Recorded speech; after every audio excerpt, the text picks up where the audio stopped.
still morning, so good morning, everyone. It is an absolute pleasure to be here with you.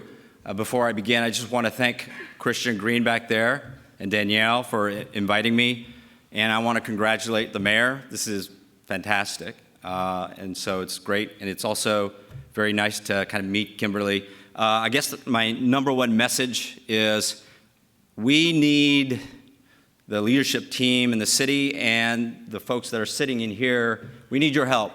We need your help to turn the Cure Corridor and the city of Scottsdale into a hub for wearable robotics. And I'll tell you what wearable robotics is shortly. I'm here representing two organizations that I helped to co-found.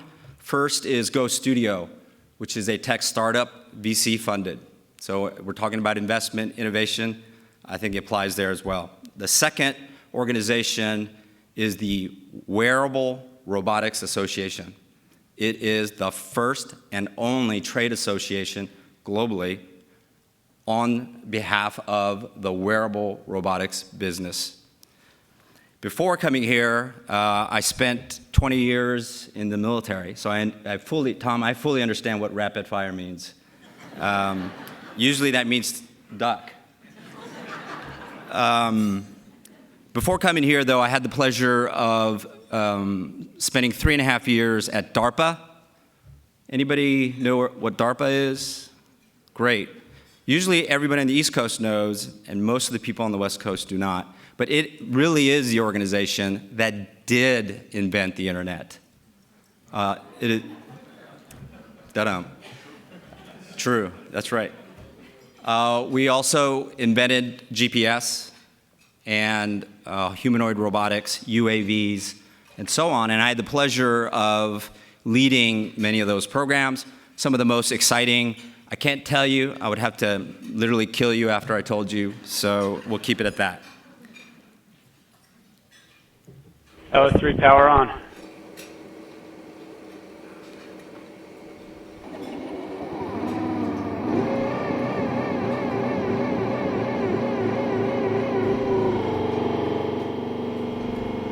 LS3 follow tight.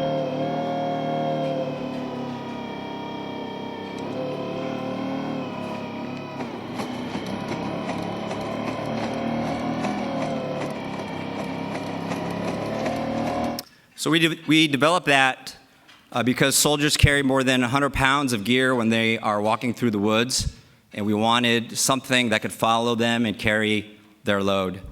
We took this to the mountains in California, the Marine Corps. We went all over the country testing this device, plus many, many others, to include a wearable robotics program called Warrior Web, which was the DoD's largest program of its kind that I had the pleasure of conceptualizing and running. That's one of the reasons why I'm passionate about wearable robotics.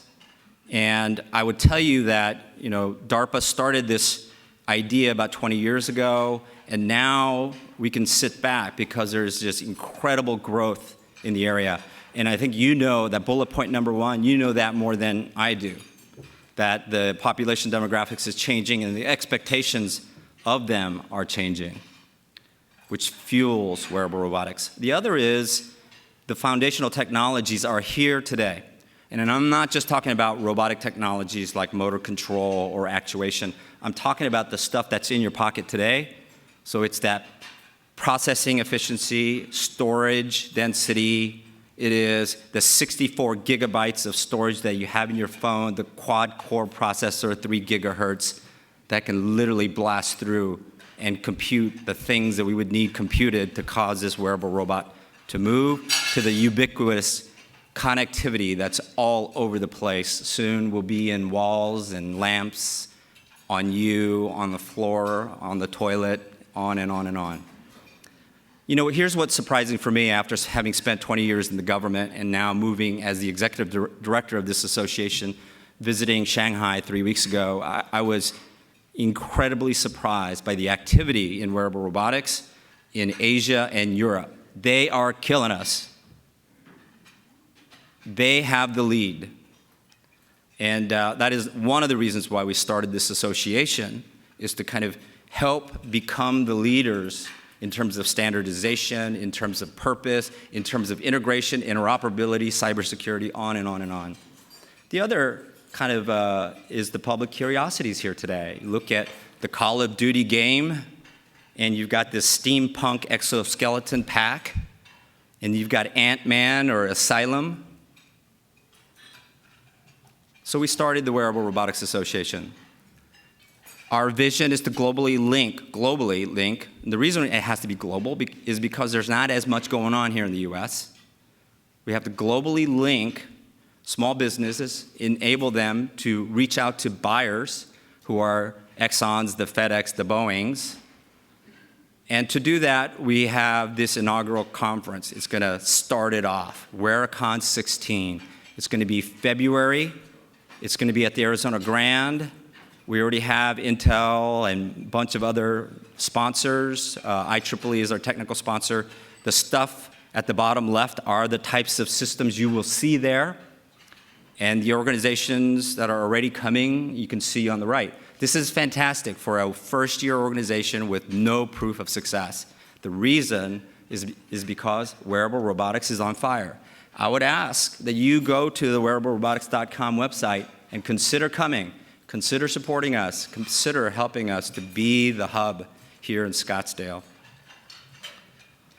The other organization is GoXtudio. This is our tech startup. Here we try to understand the human first and foremost, and then we apply the minimal technology needed to enhance them or mitigate their injury.